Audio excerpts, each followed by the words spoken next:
Good afternoon. A dream comes true. Something we out there in the field have been trying for decades. Trying to get one theme into the brains of people around the world. Refugees, people on the move. We were trying with public relations budgets, with campaigns, to get some sense of solidarity into the world. We didn't manage, as we can see. Who managed? 1 million people who dared, who came, who voted with their feet, made it across the Mediterranean, came to Europe, succeeded in something. All the aid agencies, all the people who cared were failing before. They did it. So we must say a very big thank you to 1 million people. Say thank you, please.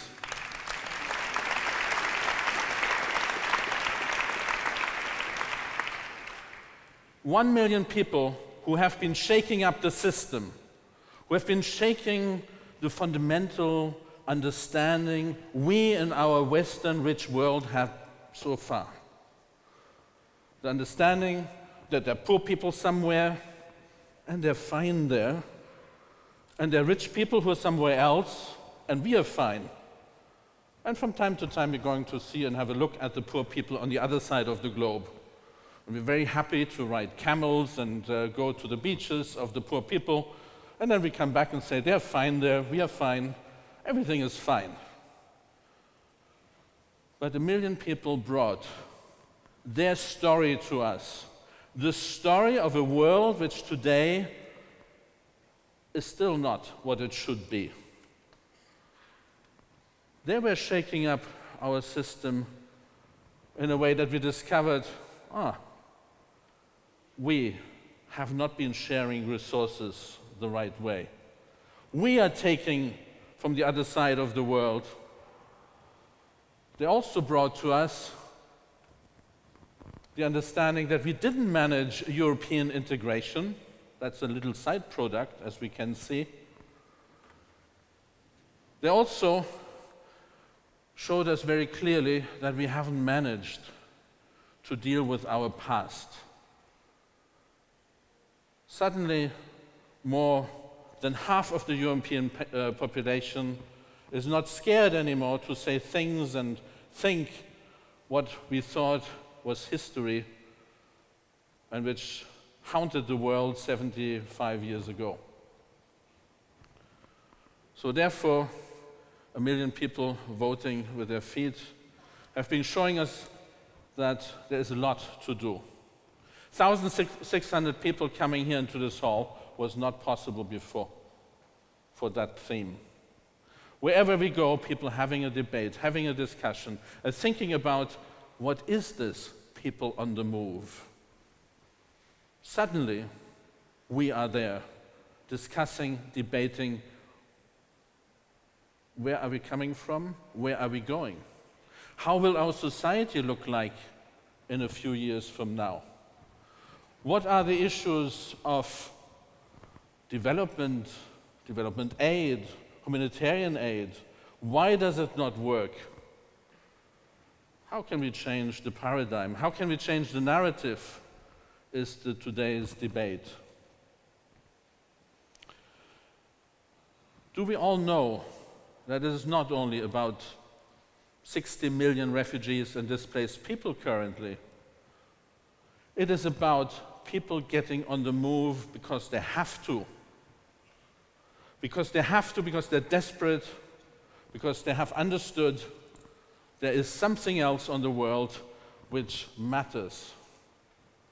Some form of freedom, some form of tolerance, some form of better sharing of what we can do, education, work. These are all things which belong to one basic concept we have been calling the Universal Declaration of Human Rights. We have to be very careful in this world where we divide the refugees, they're the good ones, and the migrants, they're the bad ones. People, because we're accusing them to come and move because we say they want to take away from us what we have. Economic migrants are something bad. Understanding that desperate migration is a reality because I'm desperate, because I'm poor, because I do not have access to my human rights is something very important we all have to understand. Poverty is a violation of human rights.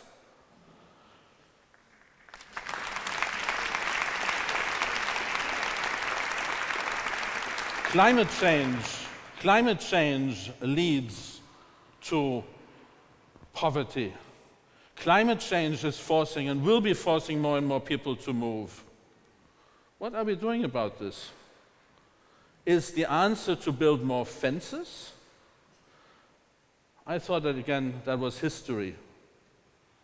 Those who grew up in this previously divided city will agree that looking at the pieces of the wall, which are now exhibition rather than reality, is good.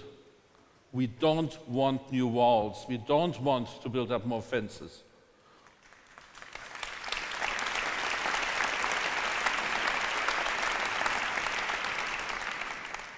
And it is exactly our task, we the people who care and who have learned as well through the crisis, the perceived crisis, because only 1 million people came to 500 million Europeans, that we can make a difference. We have shown over the last 12 months, 18 months, that we the people, we can actually work together. We, the civil society, the volunteers, the many, many people who have done something, are doing every day, we do not need the large institutions. We do not need the big systems anymore. The 21st century brings us together in a different way. That is connectivity.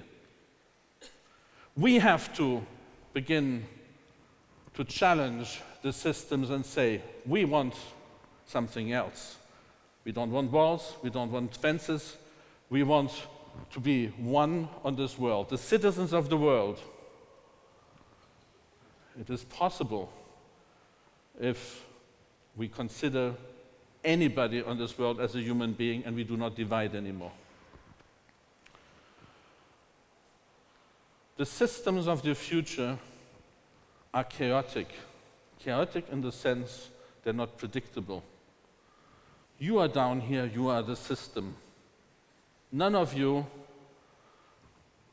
is directly probably connected. However, when we find a problem to solve, we can do it. And this is how we need to look into how the world is currently functioning and how we can share our resources into that world without going through the old channels of aid, of charity, of something which is in fact dehumanizing further other human beings on the world. There's nothing more inhuman than receiving charity from somebody who is deciding what I need, how I eat, how I dress, and so on.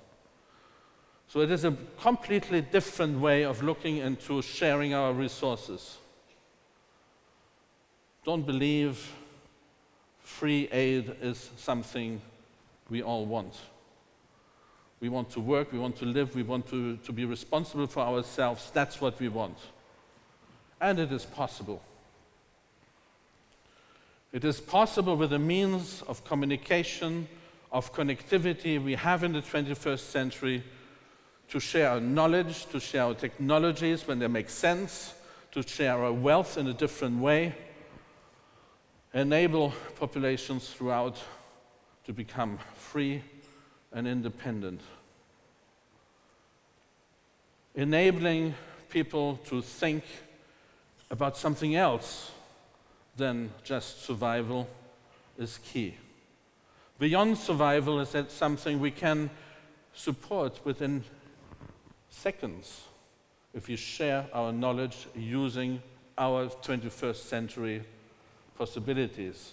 Decentralized sharing, decentralized production, decentralized building of capacities, that is our future. People on the move is not a threat. People on the move is an opportunity. We will be seeing more and more of the world mixing of people, of cultures, of religions. Yes, it's a form of globalization. Yes, it may become as unique and as equal as we could call it even boring. But that is our future. And so how do we get this going is in ourselves and the people, the citizens of the world, standing up and saying, we do not want the borders as they are today. We do not want a restriction to movement. We do not want that one passport is more worth and more valued than another one. All our passports must be equal.